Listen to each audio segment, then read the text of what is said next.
Bonsoir. Mesdames, Messieurs, bonsoir.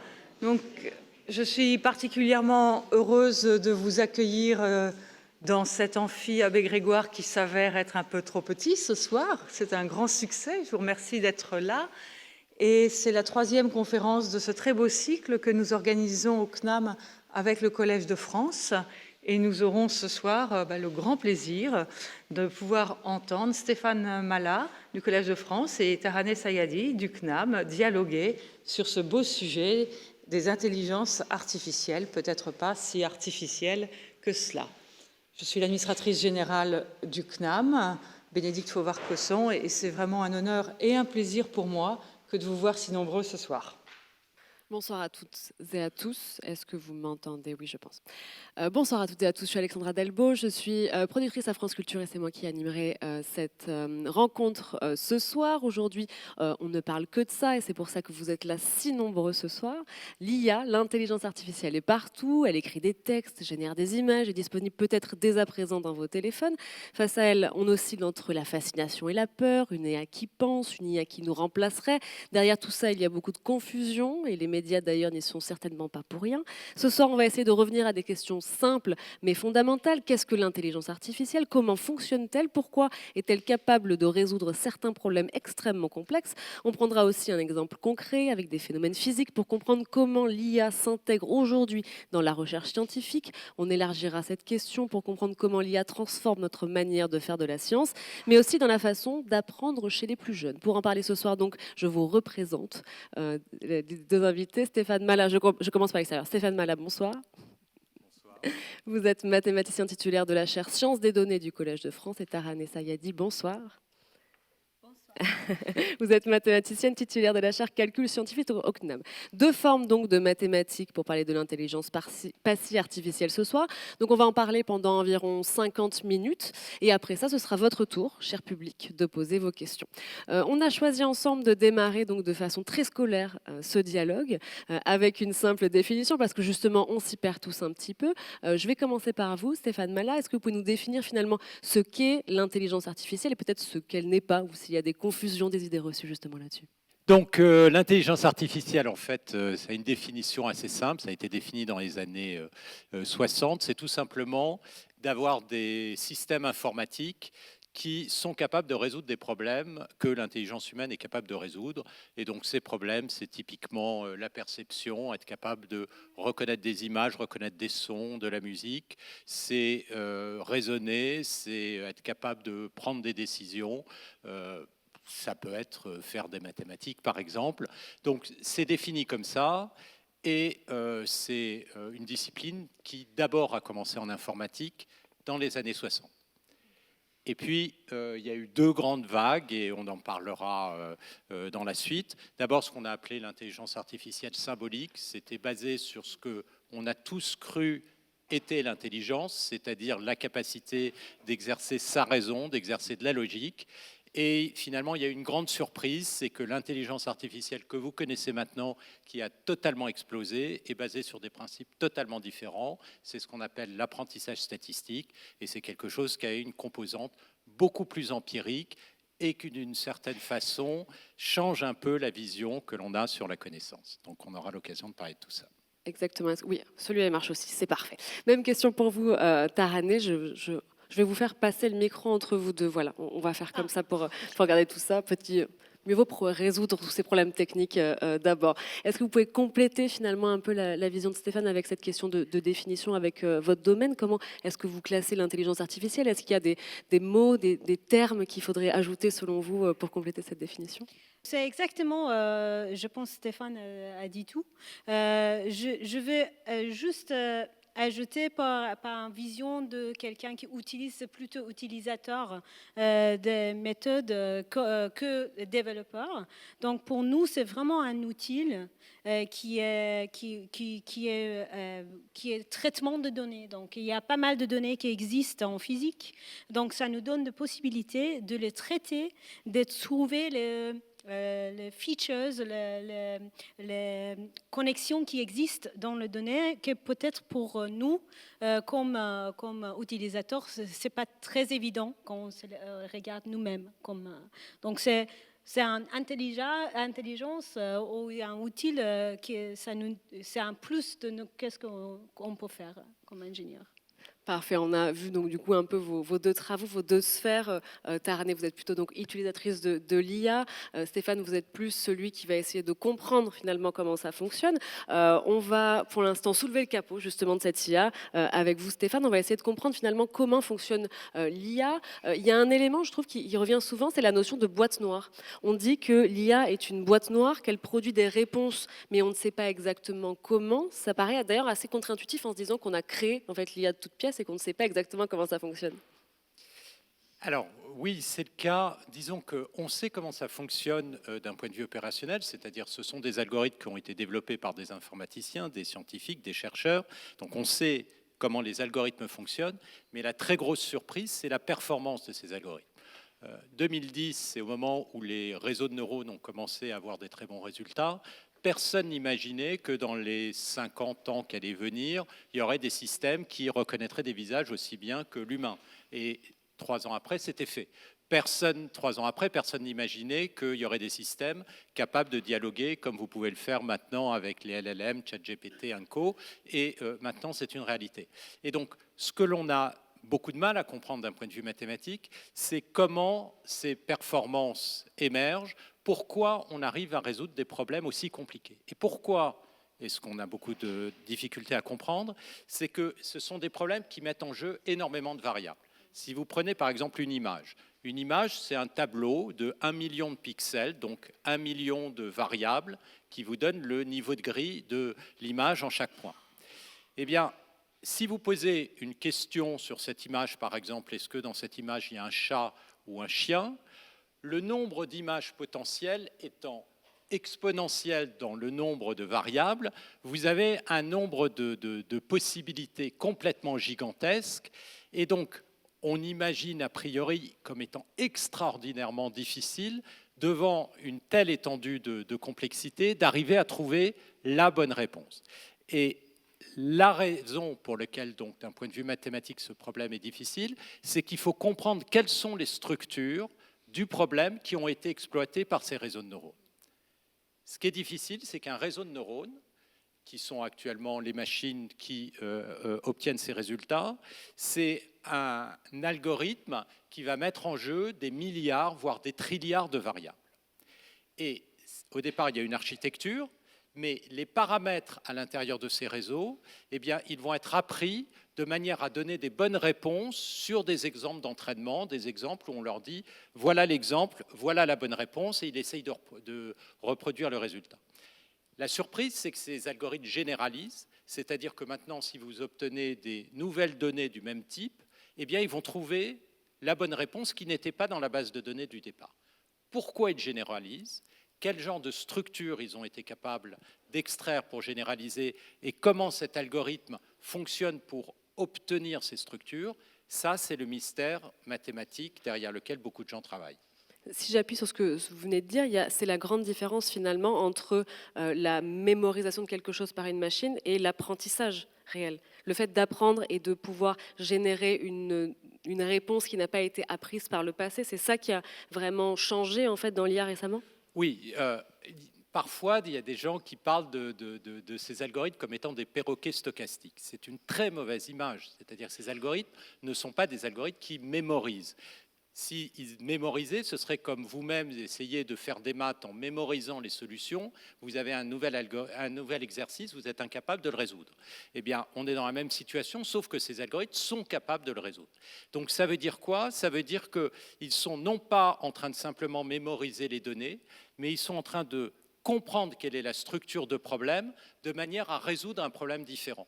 Je vous donne un exemple. On a actuellement, à nouveau une grande surprise, des systèmes qui sont capables de prédire la météorologie mieux, et là je tombe dans ton domaine, que, dans certaines conditions, des algorithmes qui utilisent les lois fondamentales de la physique. Qu'est-ce que ça veut dire ? Ça veut dire que le système a été capable d'apprendre les lois fondamentales de la physique à partir d'exemples. Sous quelle forme ces lois sont codées, et le fait même que les résultats soient plus précis que les algorithmes actuels, ça veut dire que quelque part, il a appris des choses qu'on ne connaît pas. Donc ça montre que ce ne sont absolument pas des problèmes de mémorisation, mais beaucoup plus des problèmes d'extraction de structures fondamentales du problème sous-jacent. C'est intéressant parce que vous avez donné ici deux exemples très différents. L'exemple de la physique et de l'écoulement, on y reviendra juste après. Mais en même temps, vous avez donné l'exemple de, pour l'IA, faire la différence entre une photo d'un chat et d'un chien. On est sur deux types d'exemples qui sont très différents, avec l'un qui nous semble d'une simplicité en fait dingue, et puis l'autre pas du tout, qui est presque hors de notre portée. En fait, reconnaître des chats et des chiens, c'est très difficile. Entre un chihuahua et un berger allemand, il y a une très grande différence. Et puis, vous avez énormément de fluctuations derrière, mais vous avez raison. Ce qui est très surprenant, c'est que vous avez ces algorithmes qui ont des variations pas énormes, qui peuvent être capables de résoudre la météorologie, des algorithmes qui sont capables d'apprendre à parler comme les modèles de langage, qui sont capables de reconnaître ou de générer de la musique, etc. Qu'est-ce que ça veut dire? Et c'est ça qui est vraiment fascinant dans ces problèmes, c'est que derrière, les structures mathématiques sont très probablement les mêmes, ou en tout cas assez similaires, et que ce sont ces structures, à nouveau, que ces systèmes sont capables d'apprendre. Parmi ces structures, il y a une chose, un point commun dans la plupart de ces problèmes, c'est qu'il y a des formes d'organisation hiérarchique. C'est-à-dire qu'on a un problème très compliqué, mais qui peut se décomposer en sous-problèmes qui eux-mêmes sont un peu plus simples, qui peuvent se redécomposer, et comprendre ces interactions entre ces différentes échelles. Finalement, c'est des propriétés qu'on retrouve dans toutes ces questions. Est-ce que ça joue un rôle très important dans les réseaux de neurones? Probablement, mais là encore, on comprend très mal pourquoi. Et c'est dans la découverte justement de cette structure qui fait que l'IA finalement produit des connaissances et fait pas seulement de la prédiction ou de la mémorisation.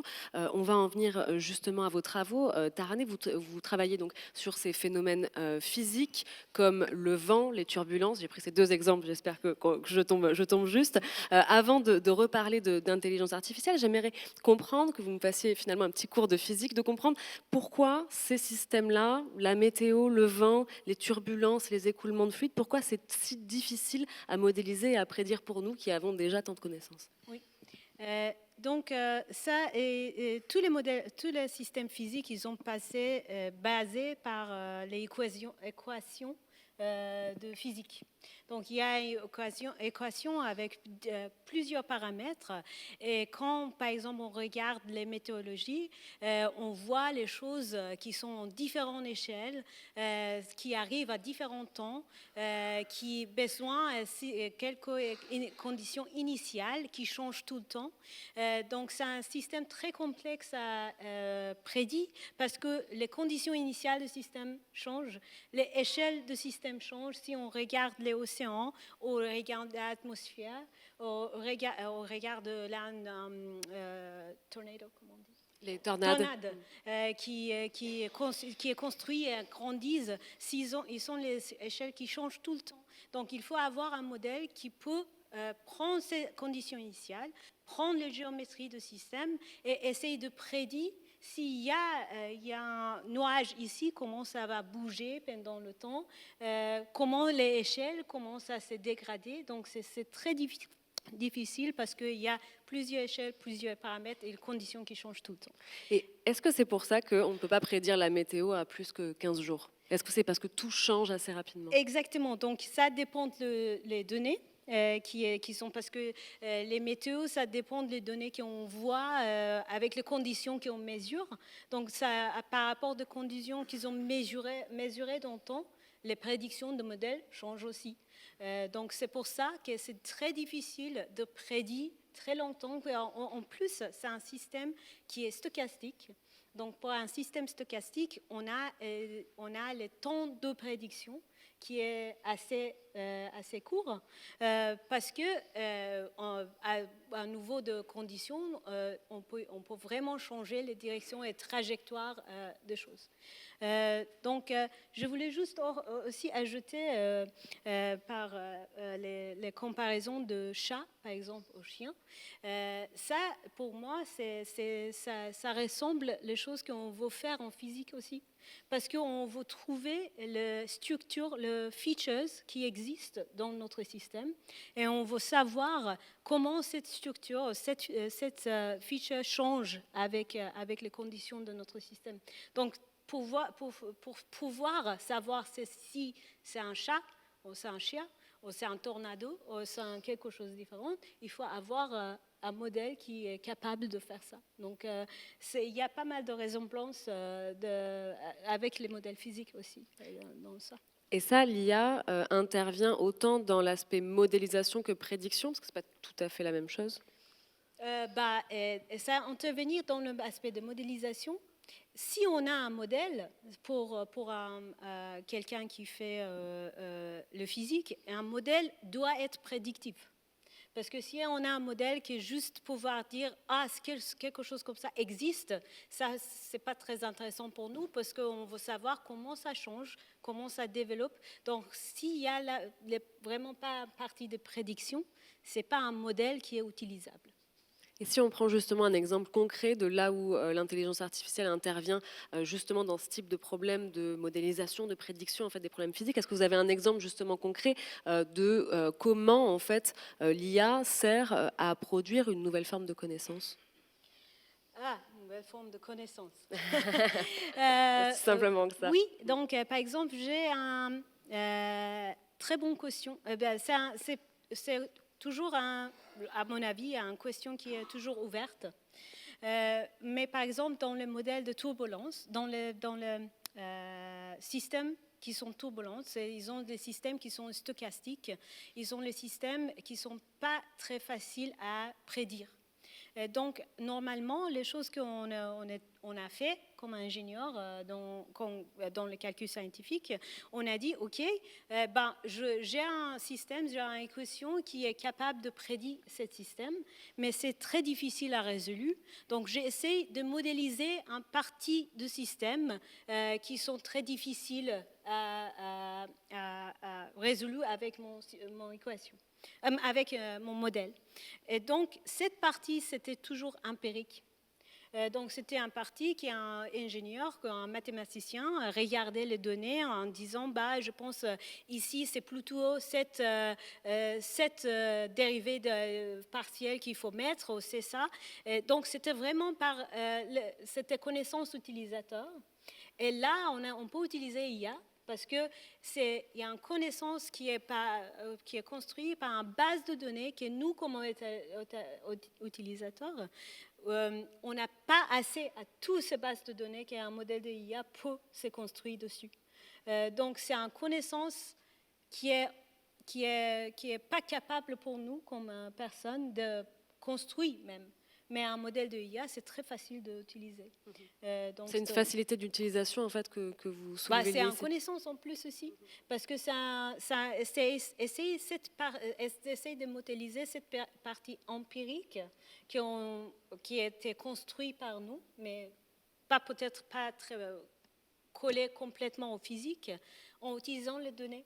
Donc c'est une connaissance, je pense, dessus les connaissances qu'on a maintenant, qu'on peut construire avec les modèles IA.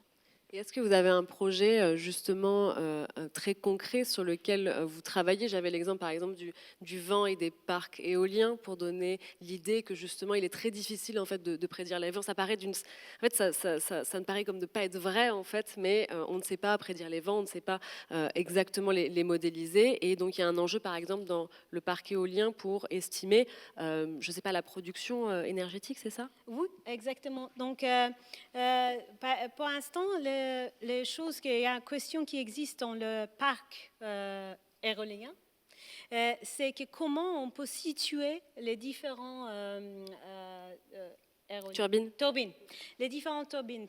Par exemple, on peut situer les turbines dans un rail, mais on peut faire en stagger, on peut changer les... Mais ça dépend vraiment de la direction de vent. Parce que si le vent vient de devant, donc les directions, s'il y a une turbine qui est derrière notre turbine, ça ne va pas marcher aussi efficacement que la turbine qui est en devant. Donc on peut situer et on peut changer aussi les directions de reliant aussi. Et là, ça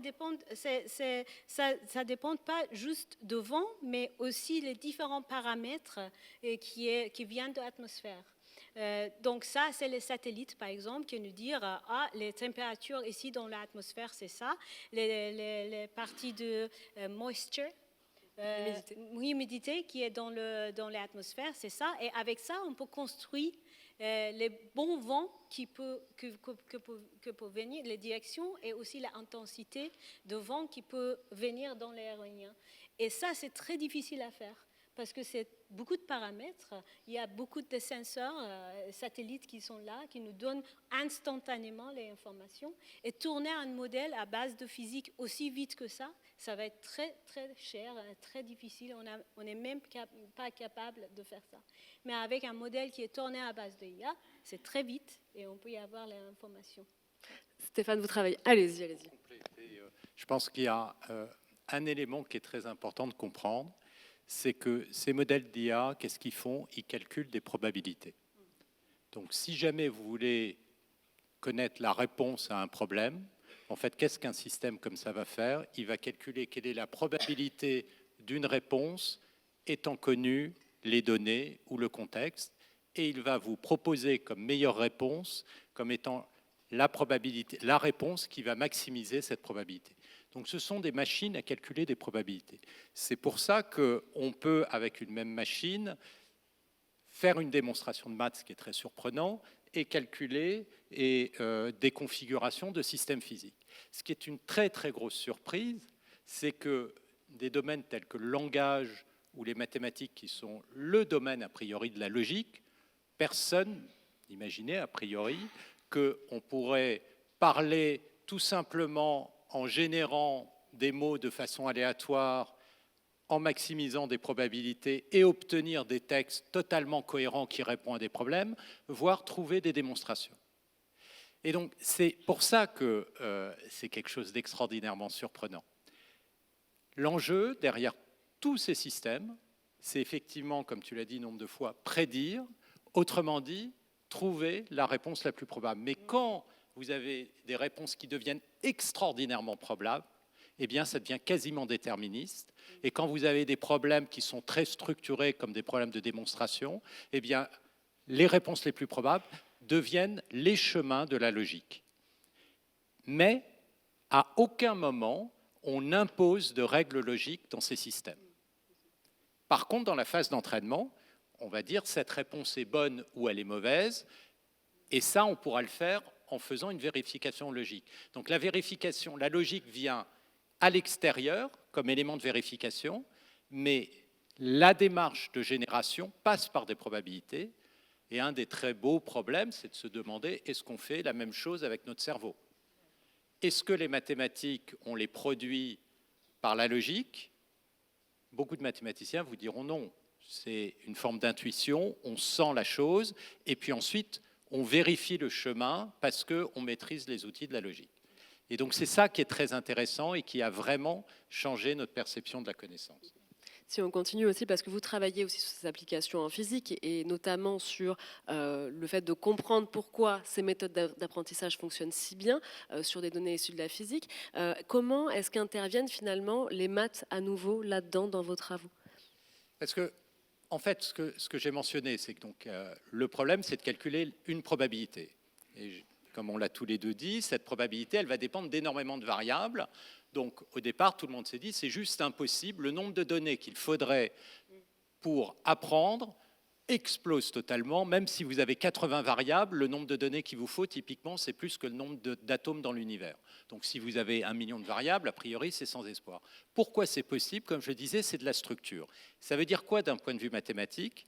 Ça veut dire qu'en fait, on va prendre une approche quasi cartésienne, on va prendre cette probabilité et on va la décomposer en éléments plus simples.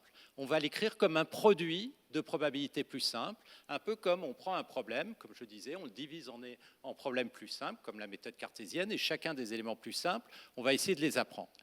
Et donc, d'un point de vue mathématique, l'enjeu, c'est de comprendre comment on peut factoriser ces probabilités en probabilités plus simples qui, elles, vont pouvoir être apprises avec les données qu'on a à notre disposition.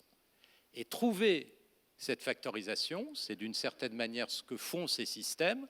Comprendre pourquoi une telle factorisation est possible et quel type de factorisation est faite, eh bien, ce sont les problèmes de maths qui sont derrière toutes ces questions. Allez-y. Peut-être je peux ajouter juste, parce que cette partie de probabiliste, j'aimerais bien appuyer dessus. Parce que exactement ça qu'on cherche dans le problème physique, c'est quoi les réponses plus probables de notre problème. Donc, il y a les modèles qui existent qui sont très déterministiques. Il dit exactement c'est ça qui va passer dans tel ou tel temps. Mais ça, c'est très intéressant de savoir. Mais nouveau configuration, nouveau design, c'est pas très utile. Les choses qu'on cherche, c'est quoi les réponses qui est beaucoup plus probable pour ce système dans tel temps. Et avec les modèles de IA, on peut avoir ça très concrètement. Oui. Si je reprends un exemple concret, Stéphane, et on sort un petit peu du domaine uniquement physique, mais si je prends l'exemple de l'IA générative, justement celle qu'on connaît avec ChatGPT pour ne pas le nommer, c'est justement la raison pour laquelle ChatGPT se trompe. C'est qu'il y a cette question probabiliste qui fait qu'elle peut donner des erreurs parce qu'elle a vu que le plus probable selon elle, c'était ça. Est-ce que c'est comme ça qu'on l'explique? De la même manière qu'on va se tromper nous-mêmes, de la même manière que quand on ne connaît pas vraiment un sujet dans une conversation, on bluffe et on hallucine. Je ne sais pas si ceux d'entre vous qui sont professeurs ont interrogé des élèves qui n'ont pas révisé. C'est de l'hallucination pure, généralement, les réponses qu'on vous donne. Donc oui, avec beaucoup d'imagination aussi. Voilà, beaucoup d'imagination, souvent encore beaucoup plus que ChatGPT. Et oui, c'est pour ça, c'est que la réponse la plus probable, quand vous avez assez peu d'informations, a très peu de chances d'être la bonne réponse. Pour que la réponse la plus probable soit la bonne réponse, il faut que vous ayez eu énormément d'informations et que finalement votre probabilité se soit concentrée sur la bonne réponse. Donc c'est effectivement pour ça. Mais à nouveau, les gens souvent considèrent ça comme étant une faille de ces systèmes de langage. Pour moi, c'est plutôt une forme de ressemblance avec la façon dont on réagit ou on pense. Et sur cette quantité de données, si on en revient au problème physique tarané, ce qui a permis aussi l'expansion finalement de l'IA et son bon fonctionnement, c'est qu'on a beaucoup plus de données. Par exemple, si on prend la météo, les données de la NASA, il y a cet enjeu-là d'acquisition d'énormément de données pour faire rentrer en fait les données dans l'IA. Il n'y a pas que la structure de l'IA en fait qui joue là-dedans. Ces demandes, ça c'est une très bonne question parce que ça dépend de domaine qu'on discute. Parce que c'est vrai que dans le domaine de météo, il y a énormément de données. Il y a des années et des années de données. On a les configurations qui est toujours la Terre.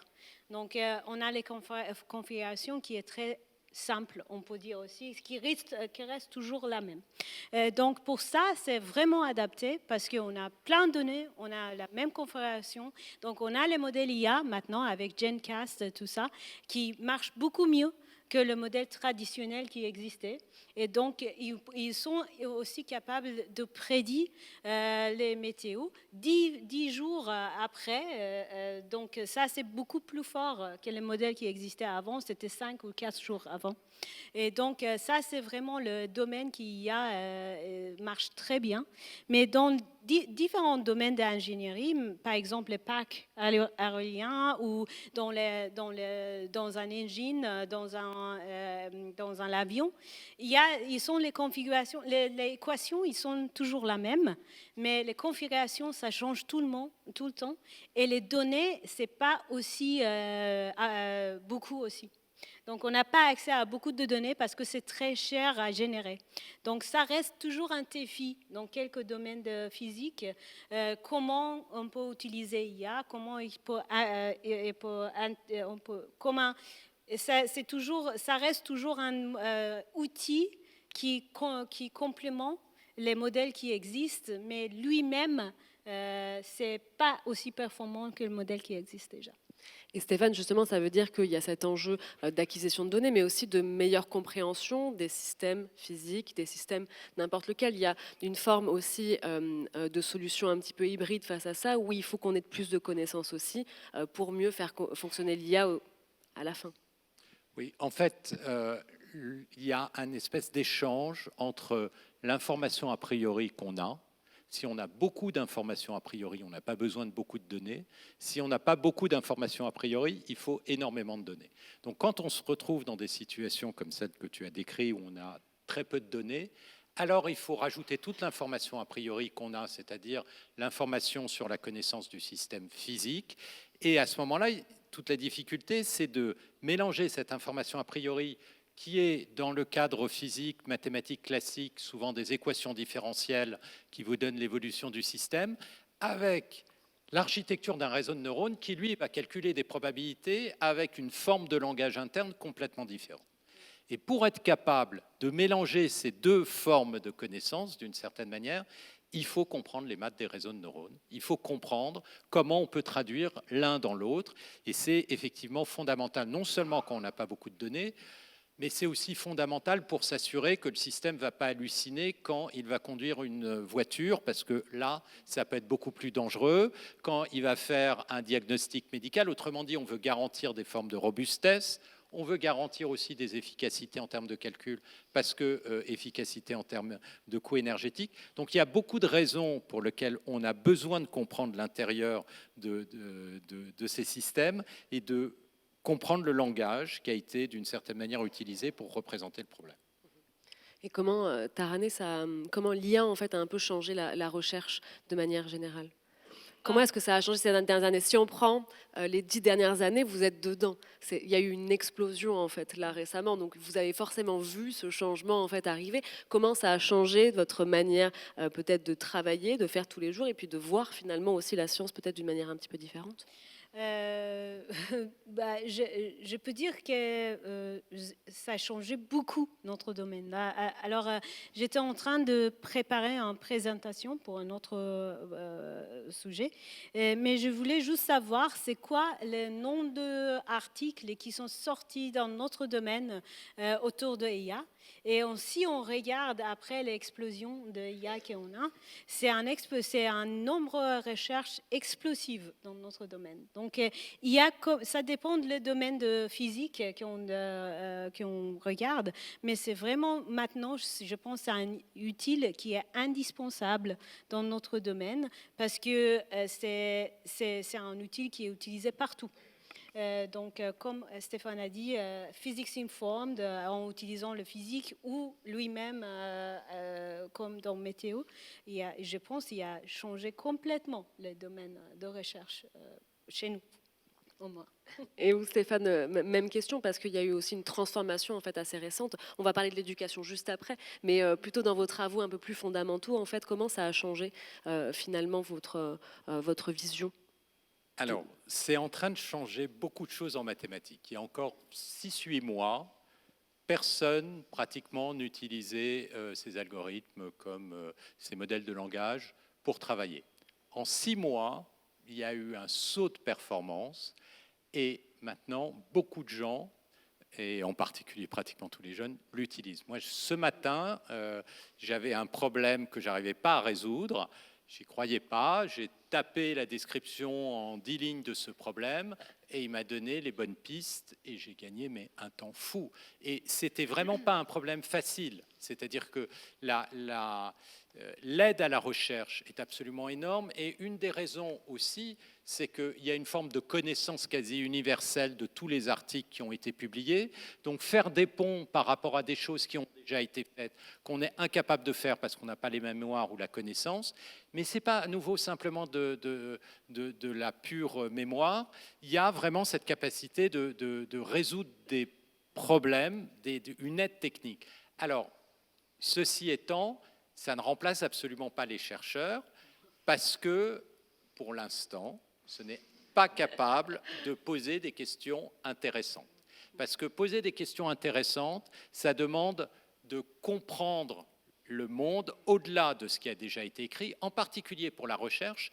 La recherche, c'est la connaissance à la frontière. Et la connaissance à la frontière, par définition, il n'y a pas beaucoup de textes ou d'exemples qui ont été donnés. Et donc, si vous n'avez pas... c'est là, justement, que ces IA vont faire plus d'erreurs. Mais c'est très spectaculaire, l'impact. Et puis, il y a toutes les applications que tu as mentionnées, c'est-à-dire les applications, trouver des nouveaux matériaux, trouver des nouvelles molécules, des configurations différentes pour la médecine. Il y a des applications très importantes, mais aussi pour les sciences théoriques. Et ça, c'est récent. Ça date de 6 mois à 1 an, pas plus que ça. Et ça veut dire qu'il n'y a pas de frilosité des chercheurs et chercheuses à employer l'IA à outrance? C'est une vraie question. Maintenant qu'on a commencé à ouvrir la porte, je ne peux pas m'empêcher de Je pense que la barrière, elle est un peu parfois générationnelle. C'est-à-dire que moi, il se trouve que je travaille dans ce domaine et donc très naturellement, je m'y suis mis, y compris pour faire des maths. Parmi les mathématiciens, on voit clairement quand même que c'est les plus jeunes qui l'ont adopté.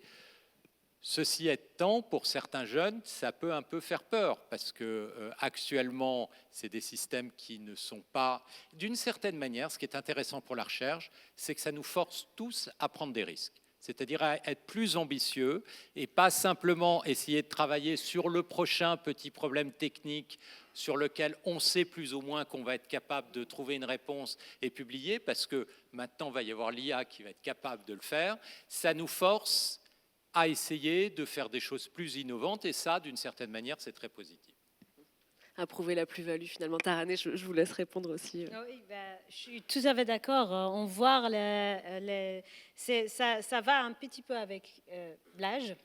Et aussi, je dirais, il y a pas mal, les gens qui ont utilisé, aux développeurs les IA, ils ont moins d'inertie d'utiliser les outils que les chercheurs qui ont, par exemple, fait 30 ans de carrière. Donc, quelque chose qui, maintenant, on dit non, on n'utilise pas ça et on va utiliser IA. Donc, c'est très difficile de changer complètement les mentalités. Mais on voit avec les gens qui sont plus jeunes, plus dynamiques, ça vient ensemble. Oui. Et il y a aussi peut-être la question du coût énergétique. Hein, il y a forcément une forme de questionnement par rapport à ça, même vous qui l'utilisez tout le temps, mais parce que c'est votre domaine de recherche, il y a cette question qui se pose de dire, je l'utilise, on sait qu'une recherche ChatGPT, c'est 10 fois une recherche Google, donc comment est-ce que ça, vous le prenez en compte finalement dans vos travaux? Tarané, par Je te laisse. Je ne peux pas se mouiller. Alors, moi, d'une certaine manière, j'ai bonne conscience parce que comme je travaille sur les aspects mathématiques qui potentiellement peuvent améliorer l'efficacité de ces systèmes, on peut se dire de ce point de vue-là, on est utile, mais c'est vrai, je l'utilise comme les autres. Cette barrière énergétique, il y a aussi des manières de la contourner et certainement la manière la plus efficace, c'est changer le hardware. Quelle est la grosse différence, mais énorme, entre ces systèmes informatiques et notre cerveau? C'est d'abord le fait que la biologie, eh bien, ça fonctionne avec quasiment pas d'énergie, contrairement à l'électronique du silicium. Or, on peut passer de l'électronique du silicium à de l'électronique analogique. Déjà, il peut y avoir un gain absolument énorme. Donc, il y a des pistes, mais pour couper beaucoup la consommation énergétique, et vous avez raison, actuellement, c'est un gros problème. Et l'augmentation du coût énergétique, comme vous le savez tous, devient énorme puisque autour de ces systèmes de serveurs, eh bien, il y a des centrales nucléaires rien que pour les alimenter. Et donc, clairement, on ne peut pas continuer comme ça. Et c'est actuellement une des barrières financières les plus importantes pour le développement de cette technologie. Et je vous renvoie tous donc à la précédente table ronde qu'on a fait sur la transition énergétique, exactement sur ces questions-là de matériaux. Vous voulez répondre aussi au coût énergétique maintenant que Stéphane s'est mouillé d'abord, Tarané? Je pense que c'est une question qui existe, c'est une question ouverte. Il y a une éthique aussi peut-être derrière tout ça. C'est une question un petit peu philosophique aussi. Que bon, il y a pas mal de choses qu'on peut faire avec IA, mais ça demande beaucoup d'énergie, beaucoup de l'eau. Donc ça, c'est une question environnementale et existentielle, je pense. Donc c'est difficile de répondre à cette question, c'est pour ça que je demandais à Stéphane, parce que nouveau recherche, les choses qu'on peut faire avec les IA, c'est clair qu'il y a les choses qu'on peut faire.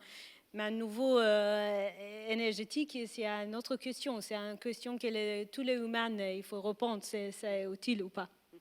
Je ne sais pas. C'est une question autorisée pour tout chercheur. Une réponse, pardon, autorisée pour tout chercheur. J'aimerais qu'on apporte justement, là qu'on sorte justement un petit peu du cadre de l'IA pure et de le rapport à la recherche avec vous, Stéphane, pour comprendre et parler finalement d'éducation, parce que c'est aussi une partie en fait de votre travail. L'arrivée de l'IA, c'est un bouleversement énorme en fait dans l'apprentissage. Tous les élèves font leurs devoirs avec l'IA. S'ils ne le font pas, c'est peuvent pas, on leur interdit, c'est pas possible. Il n'y a que des sujets dans les médias de plus en plus de ces profs de maths qui corrigent en fait tout ça et qui refont faire justement par pure mémorisation le même devoir qu'ils ont demandé en devoir maison sur la table, et ils passent de notes 18 à 20 à 3 à 4, donc voilà, il y a preuve qu'il y a eu quelque chose par là. Comment en fait l'arrivée de l'IA, ça fait repenser la manière finalement d'apprendre les mathématiques, mais même d'apprendre en général? Est-ce que ça induit finalement, ça pose la question d'une refonte de l'éducation des mathématiques par rapport à ça? Alors, d'abord, je pense que ça ne concerne pas que les mathématiques, mais absolument tous les domaines. Vous avez raison que probablement le domaine que ça déstabilise le plus, c'est l'éducation, et ce n'est pas l'université, c'est l'école, c'est le collège et le lycée, comme vous l'avez dit. C'était intéressant, il y a un an, 80% des élèves utilisaient ChatGPT, 20% des profs utilisaient ChatGPT. Alors maintenant, les profs l'utilisent aussi. Donc maintenant, on est à 100%, 100%. Mais ça ne résout pas le problème. Ça veut dire qu'on ne peut plus donner de devoirs à la maison. Mais la vraie question qui est derrière tout ça, c'est la question de motivation pour les élèves. Parce que quand vous avez un système qui est capable de faire des maths beaucoup mieux que vous, qui est capable de traduire infiniment mieux que vous, qui est capable de rédiger mieux que vous, la question qui se pose, c'est à quoi ça sert d'apprendre? Or, on le sait bien, c'est fondamental de conserver les apprentissages des fondamentaux, ne serait-ce que pour comprendre ce que vous donne ce système, ne serait-ce que pour avoir un regard critique, et aussi parce que ces systèmes, n'ayant pas un accès au monde physique, ne sont pas capables, ils n'ont qu'accès à des systèmes textuels, essentiellement pour l'instant, ils ne sont pas capables d'avoir le même type d'innovation, voire de faire des métiers un peu plus manuels. Donc, comprendre comment réorganiser l'éducation, actuellement, personne n'a de réponse. Il y a des tas d'opinions là-dessus. Ce qui est très difficile actuellement, c'est la situation des profs. Parce qu'eux, ils sont sur le terrain, avec des classes qui sont souvent difficiles. Ils doivent faire face à ce problème. Le refuser complètement, ce n'est pas possible parce que, de fait, les élèves l'utilisent. Quand les portables étaient possibles à l'école, eh bien, ils les avaient sur les genoux tout en écoutant le prof. Donc, ce n'est pas une situation tenable. Il y a quand même des aspects qui sont positifs, et nous, c'est ce qu'on fait autour de l'éducation, c'est le fait que quand on prend des problèmes comme des problèmes d'IA, on se rend compte qu'au centre de tout ça, eh bien, qu'est-ce qu'il y a? Il y a des maths, il y a de l'informatique, et donc ça peut devenir aussi des outils extraordinairement motivants pour motiver les élèves à faire des maths, en posant des problèmes qui peuvent être issus de problèmes, de défis d'intelligence artificielle. Donc ça, c'est le genre de choses qu'on fait, et effectivement, ça permet de remotiver pas mal d'élèves pour faire des mathématiques. Mais la question de fond, c'est comment va évoluer l'éducation, comment va évoluer la position du prof. Est-ce que le prof va devenir un coach qui permet aux élèves, qui motive les élèves alors qu'ils sont devant un écran d'ordinateur et qu'ils apprennent avec des programmes genre ChatGPT? C'est des questions qui sont ouvertes. Il y a une chose qui est rassurante, c'est qu'on on n'apprend pas d'une machine. Et là, il y a eu plein d'expériences qui ont été faites, par exemple sur les bébés. Les bébés n'apprennent que de leurs parents ou de personnes auxquelles ils peuvent faire confiance, les oncles, les tantes, les gens auxquels ils ont l'habitude. De la même manière, on l'a bien vu pendant le Covid, mettre des enfants devant un ordinateur, même avec des programmes très bien foutus, ça ne marche pas, parce que dans l'apprentissage, il y a quelque chose de fondamentalement émotionnel. Pour avoir envie d'apprendre, il faut être en lien, et c'est aussi ça qu'un professeur apporte, c'est ce lien, c'est cette motivation. Donc on n'est pas du tout dans une situation où les profs vont disparaître. Pas du tout, ça ne marchera pas. Par contre, comprendre comment ce forme de partenariat va se faire, ça c'est une question très intéressante et c'est une question sur laquelle il y a autant d'opinions que de personnes. Donc maintenant, ce qu'il faut faire, c'est expérimenter, voir ce qui marche, voir ce qui ne marche pas. Et ce que j'espère, c'est que l'éducation nationale, qui n'est pas toujours connue comme étant la structure la plus flexible, va savoir s'adapter. Je peux quand même vous rassurer sur le fait qu'il y a beaucoup de gens au sein de l'éducation nationale qui sont très profondément engagés pour faire ça, mais c'est un problème très difficile. Est-ce que vous avez justement des pistes, des solutions? Pas d'opinion, mais vraiment des pistes, des solutions. Est-ce que vous menez aussi des expériences pour voir comment justement accompagner en fait ce cheminement et cette refonte en fait de l'enseignement? À votre échelle, bien sûr. Alors, à mon échelle, j'ai, comme je disais, pas de solution globale, mais il y a une chose que je pense est fondamentale, c'est que ce domaine ne reste pas une boîte noire. Parce qu'à partir du moment où c'est une boîte noire, ça crée une forme de peur, de mystique, et on est très loin de la connaissance. Or, l'école, c'est l'acquisition de la connaissance. Donc, je pense qu'une chose qui est vraiment importante, c'est de comprendre ce qu'il y a derrière. Je le disais, ça permet d'enseigner les mathématiques et d'essentiellement couvrir tout le programme de maths à travers ce genre de choses. Et donc, pour moi, ça, c'est important, pas simplement pour les maths, mais pour toute l'atmosphère au lycée. Que les profs comprennent comment ce genre de choses fonctionne, pour qu'il y ait un lien qui puisse se faire au niveau de la connaissance et de la compréhension, et non pas comme étant à nouveau quelque chose de magique. Mais au niveau de la pédagogie, là, je n'ai pas de recommandation. À nouveau, je pense que c'est des choses qu'il va falloir découvrir en expérimentant. Personne ne sera grand remplacé, alors c'est parfait. Merci à tous les deux. Merci à tous les deux. On arrive au bout de cette première discussion. Ce que je vous propose, c'est que ce soit à vous, qui sont très nombreux ce soir, de poser vos questions. Plus difficile la première, ah ben même pas. Voilà. Oh là, il y en a beaucoup.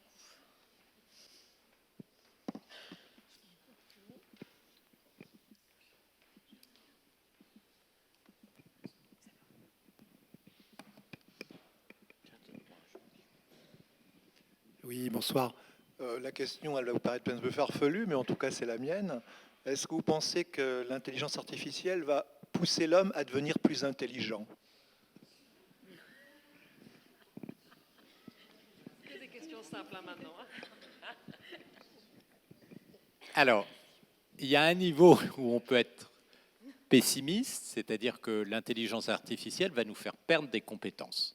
Ça, j'en suis persuadé, parce que je peux le voir.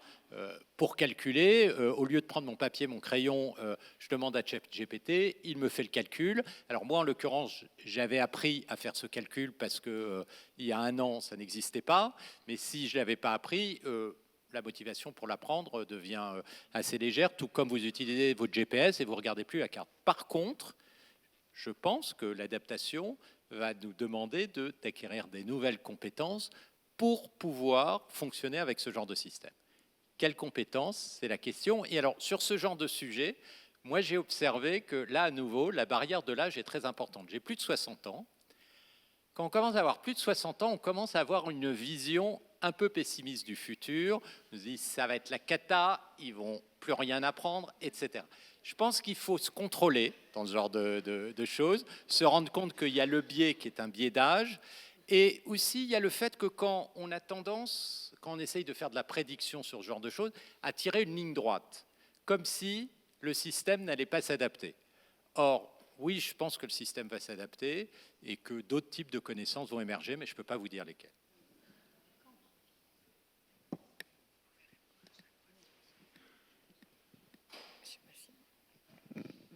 Si vous permettez, j'aurais deux questions. La première, le corpus des données. Les données sont en quelle langue? Toutes les langues mélangées ou une seule langue?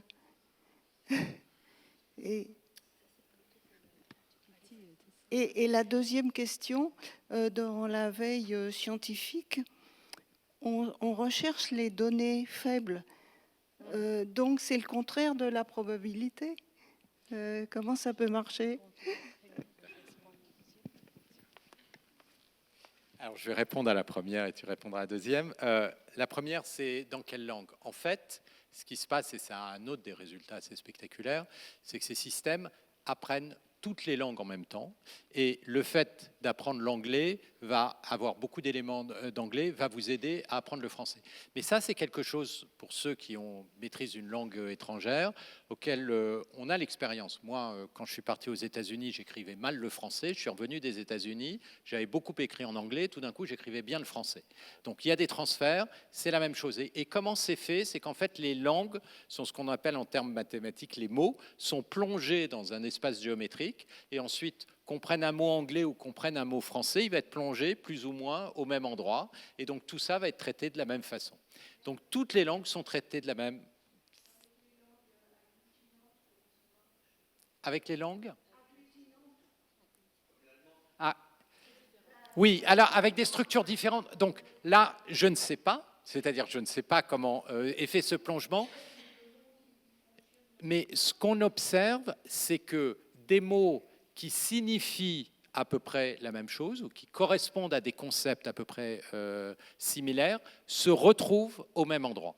C'est-à-dire qu'il y a un plongement qui est plus guidé par le contexte sémantique, et c'est ça que ces choses font, c'est-à-dire qu'on regarde le lien entre les mots suivant le contexte, et donc ça permet, puisque qu'on soit allemand ou qu'on soit français, on parle typiquement des mêmes genres de choses, on manipule le même genre de concept, et bien ça permet d'avoir une représentation unifiée des langues.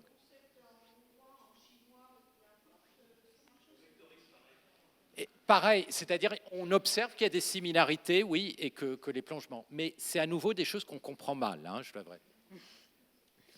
Bon, j'essaie de répondre à la deuxième question. Donc, si je comprends bien, c'était que si cette vision probabiliste marche encore si on a un donné qui est un peu faible. Donc, oui. Les choses qui marchent un peu, les problèmes qui arrivent, c'est qu'on peut savoir les probabilités de notre prédiction, mais cette probabilité, quand on n'a pas beaucoup de données, c'est pas très haut. Donc c'est une idée, mais on peut pas avoir la confiance si cette probabilité, c'est vraiment les solutions qu'on cherche. Donc c'est pour ça, si on a des données faibles, il faut augmenter, il faut ajouter pour avoir les probabilités hautes avec le physique, avec les connaissances a priori. Donc il faut ajouter un peu les choses pour avoir la confiance dans les prédictions de notre probabilité.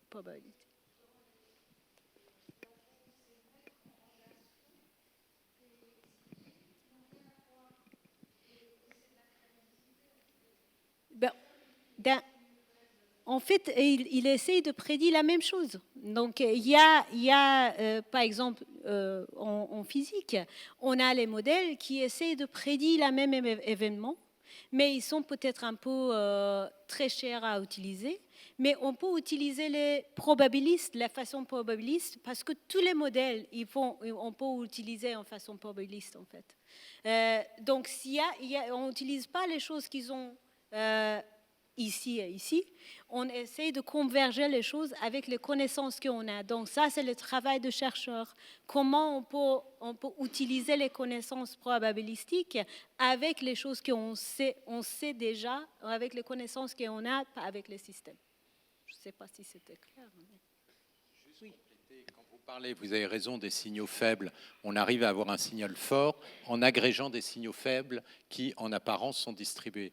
Et donc, la capacité de faire le lien entre ces signaux faibles, ça, c'est quelque chose que ces systèmes sont capables de faire. Et d'ailleurs, d'une manière générale, les fortes probabilités qu'on obtient dans les prédictions, c'est justement l'accumulation de signaux faibles. Quand vous prenez une image, vous avez 1 million de pixels, Chaque pixel est un signal très très faible sur l'information et c'est tout ça qui va être agrégé pour avoir une réponse forte. Donc d'une certaine manière, ces systèmes sont aussi adaptés à capter des signaux faibles. Oui, merci pour votre présentation. Si j'ai bien compris, en fait, au niveau de la simulation météo, enfin bon, j'étais mardi à l'Institut de France justement sur une série de conférences sur l'IA appliquée à la science, et on nous expliquait que en météo, donc on a des modèles de simulation qui tournent en une trentaine de minutes sur des supercomputers. Et puis, effectivement, c'est ce que vous disiez avec des modèles d'IA. En gros, en quelques secondes, on a la même réponse. Alors, moi, je me souviens de cours que j'ai fait il y a très très longtemps en matière de complexité, où on disait que la complexité, c'est une espèce de produit entre la puissance de calcul et l'espace mémoire. Qu'est-ce qui fait que cette fonction, hein, puis si on considère que la simulation, c'est une fonction mathématique qui prend en entrée des mailles, enfin des paramètres maillés sur toute la Terre et qui produit des sorties. L'IA fait la même chose, c'est une autre fonction. Qu'est-ce qui fait que la fonction qui est engendrée par l'IA, elle est beaucoup plus performante que la fonction de simulation? Est-ce que la contrepartie, c'est l'imprécision de la prédiction, où se situe ce gap? Il y a un mystère, hein, parce qu'on parle d'un facteur 1000, ce qui est quand même énorme. Oui. Donc, il faut pas oublier les phases d'entraînement de ce modèle. Donc, ils ont des modèles qui sont très chers à entraîner. Donc, cette distinction entre les modèles qui tournent sur un cluster très gros sous le maillage et les modèles IA, c'est que la phase très coûteux des modèles IA, c'est l'entraînement qui est fait avant.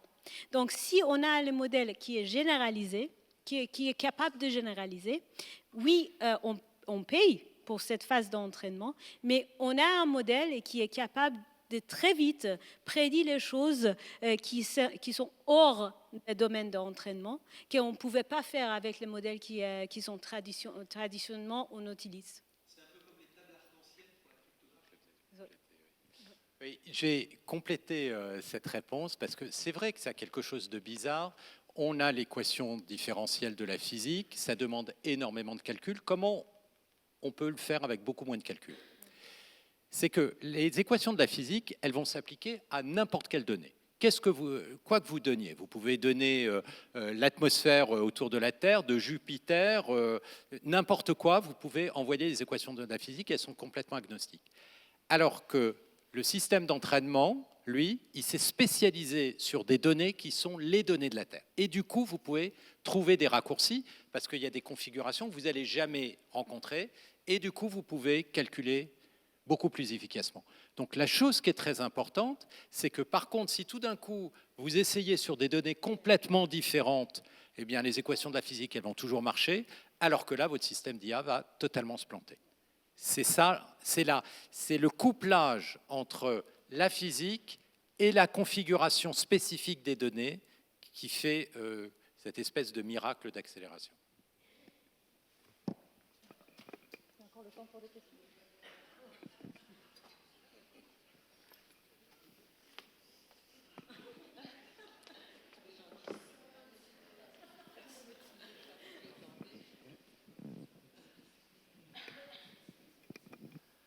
Allô ? Oui. Bonsoir. Merci pour toutes vos explications. N'étant pas physicien ni mathématicien, je suis un Pékin moyen qui se pose beaucoup de questions sur l'IA. On s'est rendu compte que depuis quelques années, elle progresse à une vitesse phénoménale et de manière exponentielle. Cependant, je vais faire sourire les gens qui sont dans cette pièce, parce que nous avons sensiblement une bonne moyenne d'âge similaire. En 1835, il y a eu un livre qui s'appelait de Jules Verne, qui était De la Terre à la Lune. En 1984, nous avons eu Terminator, et vous me voyez arriver sur Skynet. Skynet étant une intelligence artificielle qui a pris une autonomie. Le gros souci, c'est que toutes ces intelligences artificielles ont une capacité d'apprentissage relativement rapide maintenant. La question qu'un être humain sensé pourrait poser à une IA très intelligente par rapport aux problèmes climatiques actuels, la question serait: quelles sont les causes des problèmes et des dérèglements climatiques. L'intelligence artificielle, n'étant pas bête, ira chercher plein de données sur Internet et répondra les causes principales du dérèglement climatique sont les activités humaines. L'humain va poser la question, quelle est la solution pour régler ceci? Que va dire l'IA à votre avis? Élimination. Alors, quels sont les moyens d'éviter que l'intelligence artificielle nous domine ou nous surpasse? Et en mettant des barrières, je veux, pour exemple, un écrivain, Isaac Asimov, qui mettait les 3 lois de la robotique.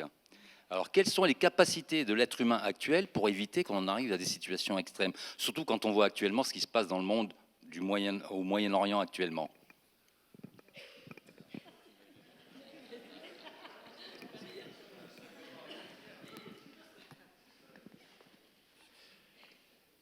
Alors ça, c'est la question piège. Ça dépend de l'environnement dans lequel je suis, ma réponse. Si je suis avec des jeunes, je leur dis, écoutez, non, il n'y a pas de problème, etc. Vous inquiétez pas, et je peux vous faire tout un speech là-dessus. Là, entre nous, je peux vous répondre un peu plus franchement. Je pense que c'est un problème politique, c'est-à-dire qu'au niveau de la science, on a les éléments pour contrôler ça. C'est-à-dire que ce n'est pas des systèmes qui vont tout d'un coup nous échapper. Ça, non. Ça, non. Ils apprennent dans un environnement, avec des données, avec des fonctions objectives qu'on donne, etc. Par contre, eh bien, il faut réguler, oui, parce que sinon on peut faire n'importe quoi. Avant de passer à Terminator comme ça, se pose la question de l'armement autonome. Vous le voyez actuellement, au départ, tout le monde est d'accord pour dire que bien sûr, ce sera l'humain qui, en dernier recours, va, etc. Mais ensuite, vous avez des drones qui vont évoluer en configuration multiple. Donc, avoir un humain, c'est très lent, un humain, pour réagir. Donc, assez rapidement, les états-majors peuvent décider de les rendre totalement autonomes, etc. Et tout ça, c'est des problèmes politiques. Donc, oui, je pense que ce sont des bonnes questions, mais c'est des questions de citoyens. Et donc, c'est effectivement des questions qu'on doit se poser pour contrôler ce genre de technologie, pour les réguler. Et là, voilà, ce n'est pas une évidence totale actuellement. Je veux juste ajouter, parce que vous avez mentionné le Middle East, non?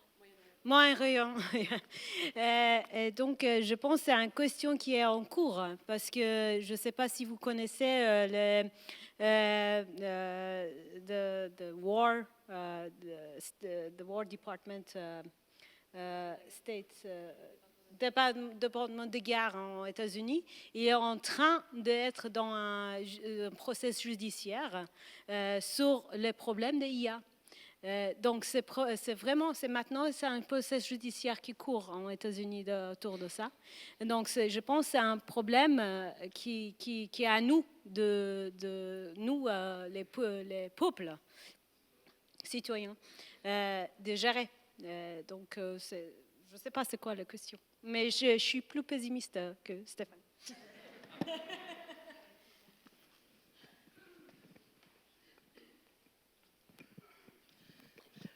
Vous avez dit au départ que les surprises générées par l'IA générative avaient modifié notre conception de l'intelligence, notre définition de l'intelligence et la façon dont nous réfléchissions, un peu en imitant une espèce de conscience spontanée. Est-ce que vous pouvez nous en dire un peu plus là-dessus ? En fait, on se retrouve au cœur d'un débat qui a 2000 ans. C'est la vision de la connaissance platonicienne avec la connaissance est connue a priori, ou aristotélicienne, la connaissance est issue de l'expérience empirique avec tous les gens qui se sont retrouvés au milieu, Descartes, Leibniz, rationaliste, Locke, Hume, plutôt empirique. Et finalement, cette balance, c'est une balance sur la vision de la connaissance. En fait, l'apprentissage statistique, elle se situe quelque part un peu au milieu. Ça peut être vu comme une vision kantienne qui dit la connaissance, pour la comprendre, il ne faut pas penser en termes de vérité, mais il faut penser en termes de est-ce que la vérité existe ou pas, mais c'est quoi la nature du sujet qu'il connaît. Et la connaissance, c'est ce qui est produit par un système. Et c'est un peu cette espèce de révolution copernicienne qu'a fait Kant en théorie de la connaissance. Et c'est exactement ce que fait l'apprentissage statistique. L'apprentissage statistique est dit, je vais donner un a priori, c'est mon système, mon réseau de neurones. Et puis ensuite, à partir de cet a priori, je vais filtrer la connaissance qui est donnée par le monde empirique. Donc, de ce point de vue-là, ça donne une forme de confirmation d'une certaine théorie de la connaissance. En tout cas, il y a une correspondance directe. Maintenant, ce qui est intéressant, c'est quand on regarde des domaines comme la linguistique, toutes les théories modernes de la linguistique, comme Chomsky, étaient très rationalistes, étaient basées sur l'idée que le langage, c'est né d'une grammaire universelle, donc c'est un peu platonicien, ça existe à la naissance. Et bien là, tout d'un coup, on se rend compte que, en tout cas, non, pas les systèmes de langage, et il y a des chances pour que ce ne soit pas aussi clair que ça. Donc, ces débats philosophiques, voire linguistiques, tout d'un coup, vous avez un nouveau regard. Et d'une certaine manière, on peut penser que ce domaine, qui était un domaine purement de la philosophie, de la théorie de la connaissance, est en train de devenir un domaine scientifique, tout comme la physique était un domaine de la philosophie naturelle pendant l'Antiquité, n'était pas un domaine scientifique, est devenu un domaine scientifique dès qu'il y a pu y avoir d'expérimentation. Et moi, mon impression, c'est que ce monde de la connaissance, qui était à nouveau essentiellement un monde de la philosophie, est en train de devenir un élément de la science, quoi, qui peut être étudié scientifiquement. Bonjour. Tout d'abord, merci beaucoup pour cette conférence. Alors, je me permets 2 questions, si c'est possible. La première, c'est il y a Yann Lequin qui a lancé il n'y a pas longtemps la start-up AMI sur les Real World Models.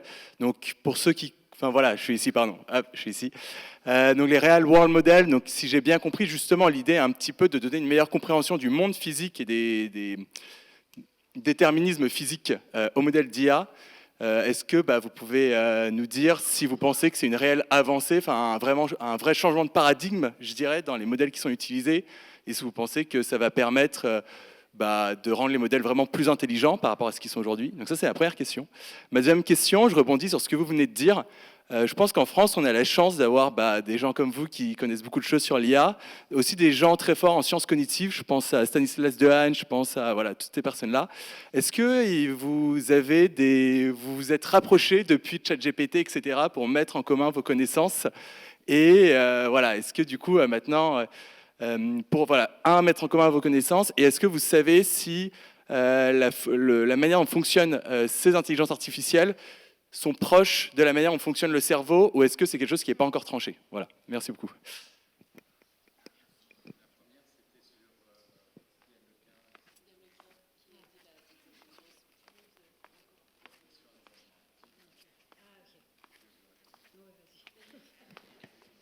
Alors, la première question sur l'idée de Yann Lequin. Donc, ce genre de questions, quand vous demandez à un chercheur qu'est-ce que vous pensez de l'idée d'un autre chercheur, la première réponse qui vient, c'est n'importe quoi, la bonne idée, c'est la mienne.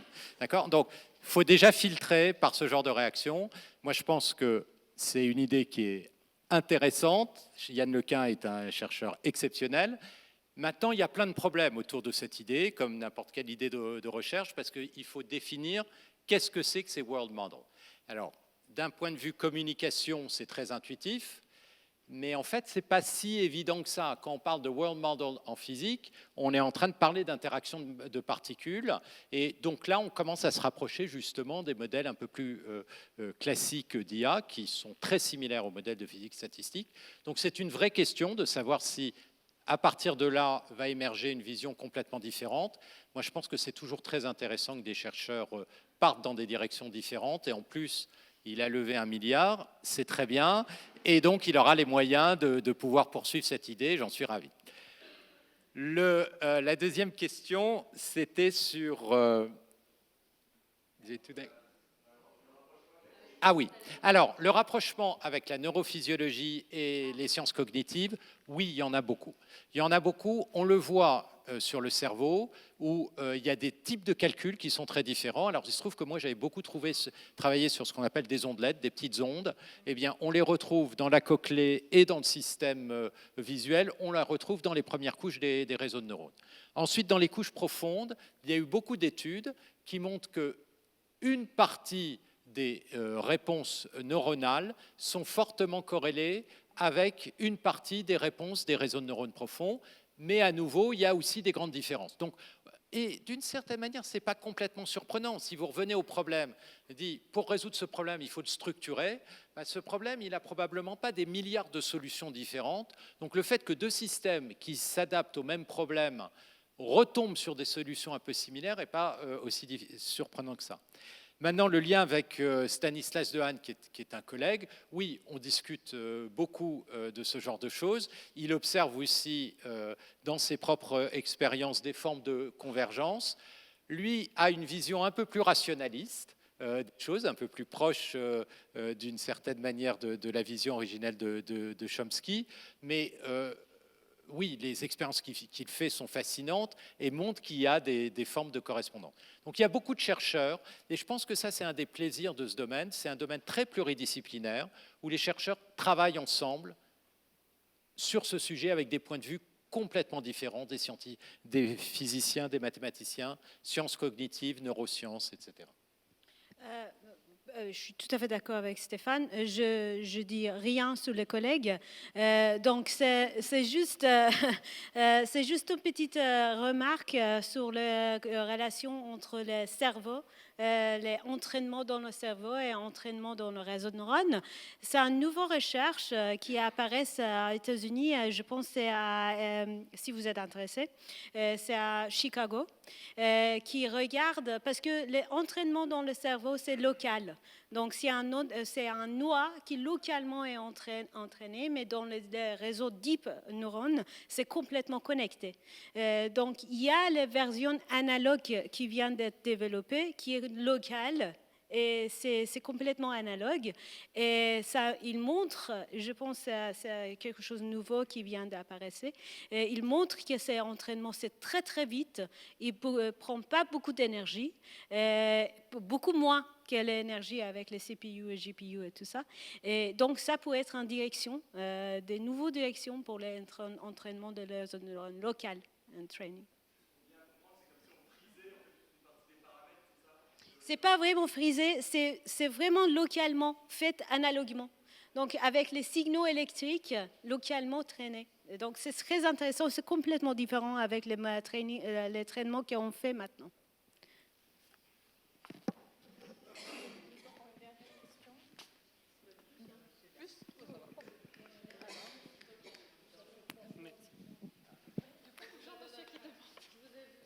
Oui, désolé, je vais essayer de faire court. La vitesse de réponse des LLM par rapport aux questions, est-ce que c'est pas parce que au moment de l'apprentissage, il y a une prédigestion des données qui fait que justement après la réponse est évidente pour le système? Deuxième question, désolé, avec les LLM, ils ne comprennent pas ce qui se passe derrière. C'est des mots. Ils arrivent à faire le lien entre des mots. Mais quand on leur demande, si je leur dis, j'ai mon anniversaire dans 128 jours, est-ce qu'on sera un lundi, un mardi ou un mercredi? Est-ce que tu peux me donner le jour? Pour l'instant, je n'ai pas réussi à avoir le... Ah. Ils n'arrivent pas... Oui.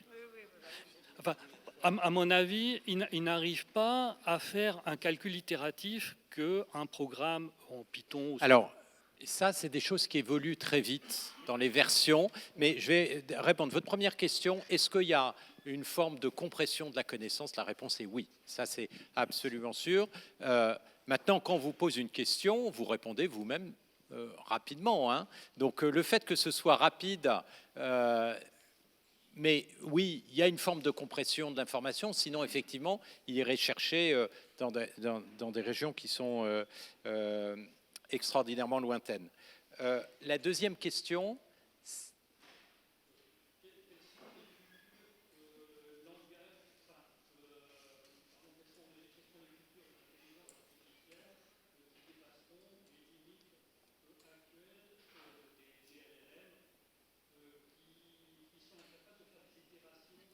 Alors, parce que là, ces problématiques d'itération qui étaient très présentes au tout début, les gens les ont à la main résolues en disant réponse step by step.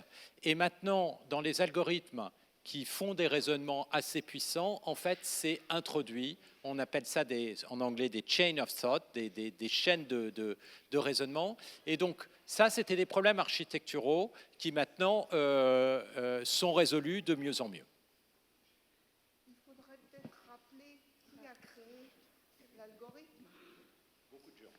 Non, c'est un Perse, en Perse au IXe siècle. Oui.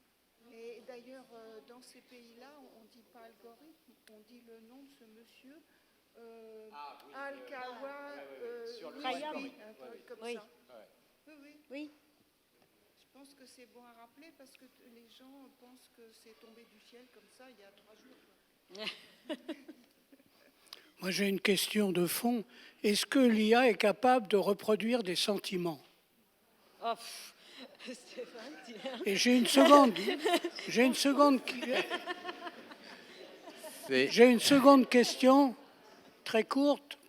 Comme l'IA, elle récupère des données partout, je me pose la question comment on gère les droits d'auteur. Je pense à l'audiovisuel. C'est deux très bonnes questions. Alors, une chose est sûre, c'est que l'IA est capable de simuler des sentiments. Et c'est très difficile de savoir. Ouais, après tout, quand je vous vois, vous êtes content, pas content, j'en sais rien si vous avez des sentiments ou si c'est juste de la simulation. Donc, dans le cas d'une IA, on est sûr qu'il n'y a pas de sentiments au sens où on l'a, mais par contre, ça simule des sentiments, ce qui veut dire que ça crée de l'empathie, ce qui veut dire qu'on établit, il y a eu plein d'expériences là-dessus, des relations émotionnelles avec des IA qui ressemblent à des relations émotionnelles qu'on peut avoir aussi avec des animaux. Donc, pas de sentiments, mais par contre, ça n'est pas un obstacle à la relation. La deuxième partie, à chaque fois j'oublie la deuxième question. Ah oui, les droits d'auteur. Alors, ça, c'est une cata. C'est-à-dire que c'est très simple, c'est que si jamais votre livre est accessible sur Internet, il va être pillé au sens où il va être utilisé dans la phase d'apprentissage et vous n'arriverez pas à attaquer OpenAI ou autre. Pourquoi? Parce qu'à aucun moment il ne va citer votre livre intégralement, sauf s'il y a quelqu'un qui le demande, parce que justement ce ne sont pas simplement des systèmes de mémorisation, mais de généralisation. Donc c'est très compliqué cette problématique et la seule façon d'empêcher ça, c'est de protéger l'accès, que ce ne soit pas à libre disposition sur Internet. Le problème, il est encore pire pour la musique. Donc, c'est un problème très fondamental.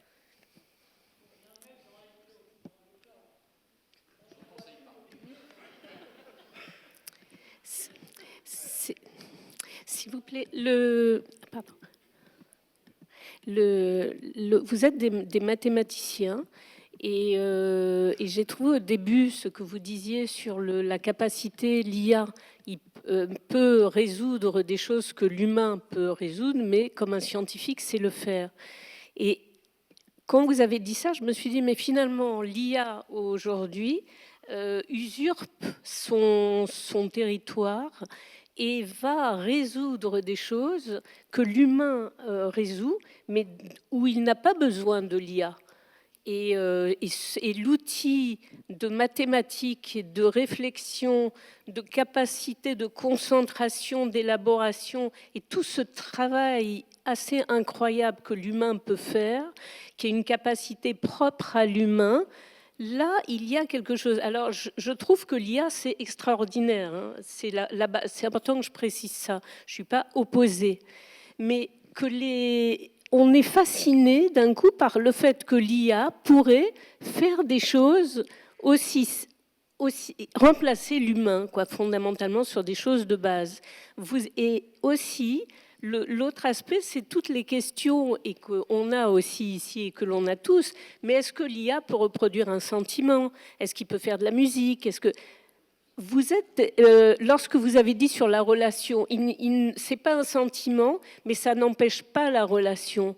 Mais la relation comment on peut définir une relation d'une posture où on utilise ce mot, c'est une imposture, entre guillemets, dans la mesure où la relation est fondamentalement basée sur le sentiment. Lorsqu'on parle d'empathie, l'empathie ne peut pas, on parle beaucoup d'empathie, mais on ne voit pas que l'empathie commence par la capacité d'être authentique avec soi-même sur ce que l'on ressent et que l'on n'arrive pas à se dire.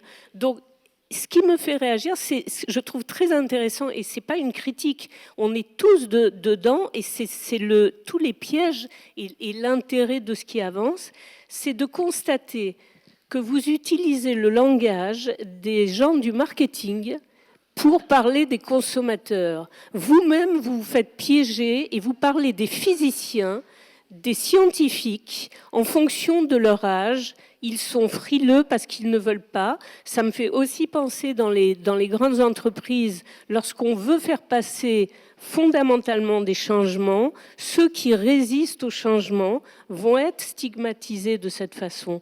Or, et ce qui est intéressant, c'est que vous dites, vous, en tant que mathématicien qui transmet à des jeunes, je leur dis, ne vous inquiétez pas, mais entre nous, on peut se dire les risques.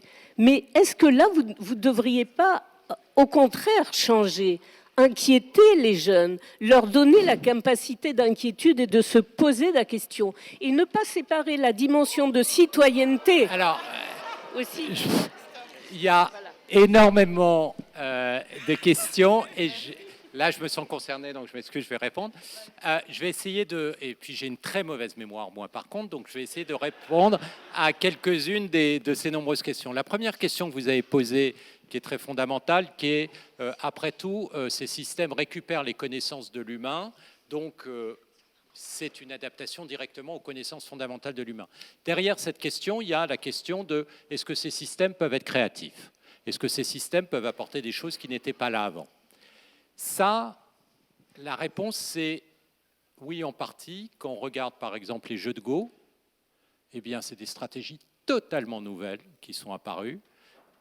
Et pourquoi cette forme de créativité? C'est parce que, et je pense que c'est aussi un peu le cas dans notre propre expérience, la manière dont ces systèmes fonctionnent, c'est au départ, il y a une forme d'aléa, et à partir de cet aléa, il y a une recherche de solutions. Donc, suivant l'aléa que vous avez pris, vous pouvez aboutir à des endroits très différents, et donc aboutir à des formes de production, des générations qui sont très différentes de ce qu'on attendait, et y compris pour être créatif, pour jouer au Go ou aux jeux d'échecs.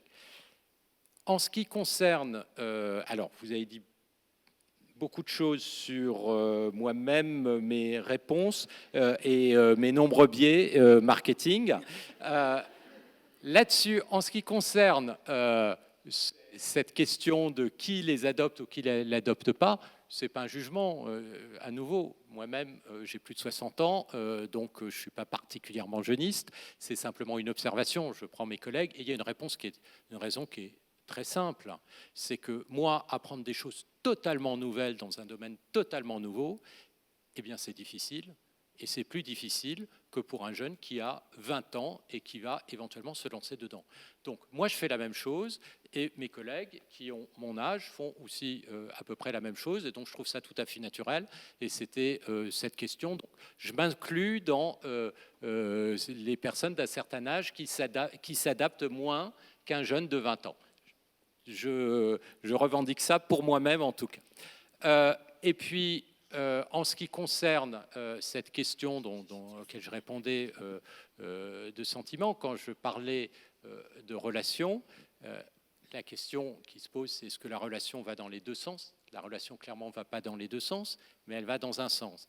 Et je pense que c'est important d'en prendre conscience pour comprendre ce qui se passe, par exemple, dans la relation que beaucoup d'ados font avec leur IA. Vous avez dû lire vous-même des articles sur des gens qui, d'une certaine manière, quasiment tombent amoureux de leur IA, et ce qui est exploité par des sociétés qui développent des systèmes qui créent des attachements. Je crois qu'il ne faut pas nier, parce que si on nie ce genre de phénomènes qui sont des phénomènes d'attachement, on ne va pas faire face aux vrais problèmes. Alors, je vous assure que du côté des ados, ils passent beaucoup de temps à discuter avec des IA, en particulier quand ils ont une peine de cœur. Moi, j'ai des exemples autour de moi, et quand vous travaillez dans les collèges ou dans les lycées, vous avez des témoignages en tous les sens, ils se confient à cette IA. Donc on peut dire c'est n'importe quoi, c'est pas des relations, etc. Mais ça existe, et c'est une forme, certes, pas dans les deux sens, mais c'est une forme de relation. Donc, par rapport à toutes ces questions... Alors, maintenant, par rapport à cette question que vous avez soulevée, est-ce que je vous dis des choses, je ne le dis pas aux jeunes? Vous me permettez, je plaisantais un peu, mais je vais vous dire ce qu'il y a derrière ça. Ce qu'il y a derrière ça, c'est que dans les réponses sur ces questions-là, moi, je pense que ce qui est très important, c'est de s'adapter et de donner un message qui est effectivement positif pour pouvoir s'adapter. Parce que le jour où on commence à déprimer avec une vision complètement négative des choses, on ne s'adapte plus.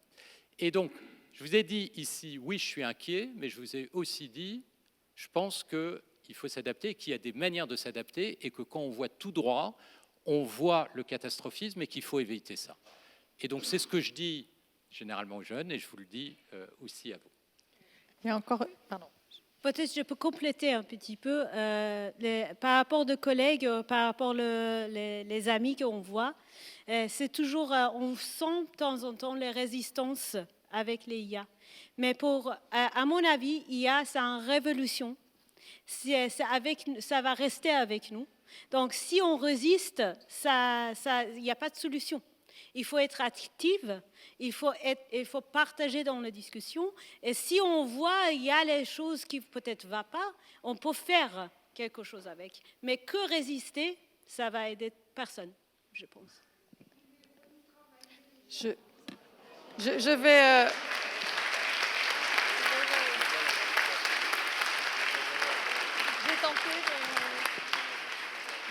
Merci. Merci à toutes et à tous. Je vous donne juste le prochain rendez-vous, c'est le 28 mai. Je peux vous dire qu'il fera beau. Et ce sera avec... Normalement, il va pleuvoir, hein, c'est presque sûr. Ce sera avec Didier Fassin et Cynthia Fleury. Merci à toutes et à tous.